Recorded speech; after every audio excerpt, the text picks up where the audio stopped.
All right, let's dive into an idea that is, well, it's pretty challenging. Today we're cracking open Dr. Claude Steiner's 1971 book, Games Alcoholics Play. And this thing proposed a theory of addiction so radical, it sent absolute shockwaves through the medical world by basically challenging everything they thought they knew. And get this is the central claim, right there on the cover. At a time when alcoholism was pretty much universally seen as a progressive, incurable disease, Steiner just comes out and declares it was neither. I mean, that was a bold, almost heretical statement back then, and it's the foundation for his entire theory.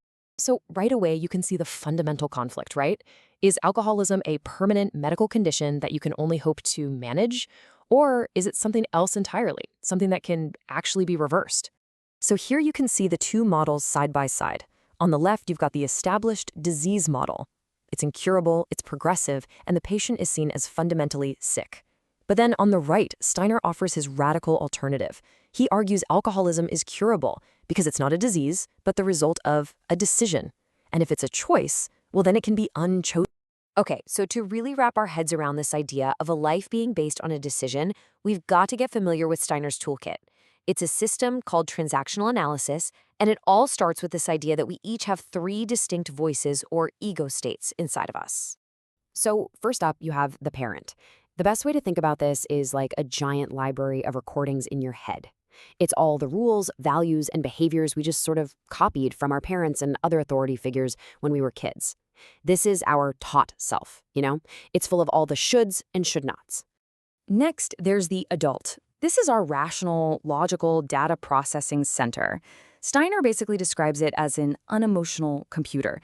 Its job is to look at the world objectively, gather the facts, weigh the probabilities, and make predictions without feelings getting in the way. It is purely our thought self. And finally, we've got the child. Now, this is the part of us that's preserved from our actual childhood.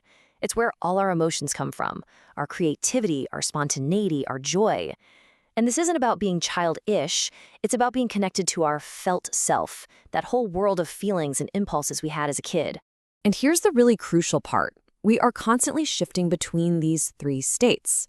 At any given moment, one of them is in the driver's seat, you know? It has what he calls executive power, and it's dictating how we think, how we feel, and how we act. Understanding that shift in control is key to everything else. Okay, so if we have these three inner voices, how do they end up running our whole lives? Well, that brings us to the very core of Steiner's theory, the powerful concept of a life script. Steiner asks this really fascinating question. What if your life isn't just a series of random events? What if the major outcomes, your successes, your failures, even your tragedies, are actually following a kind of blueprint, a story that was written a long, long time ago? And that's what he calls a script. It's basically a life plan. But here's the catch. It's based on a decision you made when you were just a little kid, with very limited information and probably under a lot of pressure. And that one single decision then unconsciously guides your choices for the rest of your life. So how does this happen? Steiner lays it out in 3 steps. It starts with what he calls the curse, a powerful, often unspoken message from a parent, usually coming from their own inner child. In response, the kid makes a decision to adapt. And that very decision becomes the blueprint for their entire life script. Now, a script isn't just some abstract idea floating around in your head. No, according to this theory, it's a plan that you actively play out through these specific, repeatable patterns of behavior that Steiner calls games. And game here doesn't mean fun and laughter. It's a series of interactions that look like they're about one thing on the surface, but underneath, there's a hidden ulterior motive. And they always end with a predictable psychological payoff, that familiar bad feeling like anger or sadness for everyone involved. But why? Why would anyone play these kinds of games? Well, the theory says they actually fill some really deep-seated needs we all have. First is what they call stimulus hunger. We just need strokes or recognition from others. Then there's structure hunger. We need ways to organize our time. And finally, position hunger. We need to confirm our core beliefs about ourselves, like, see, I told you I'm no good. Okay, and this classic game called Why Don't You, Yes But is just a perfect example of how this works.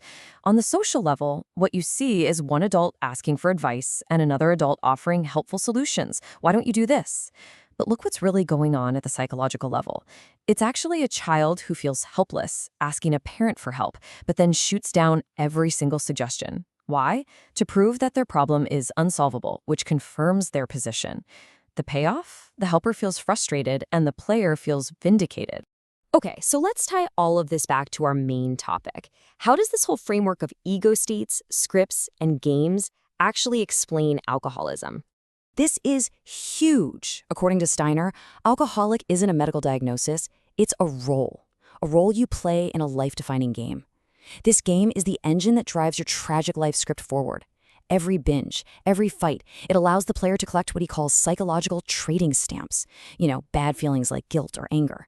And once they feel like they've collected enough of these stamps, they feel justified in cashing them in for the script's big, tragic payoff.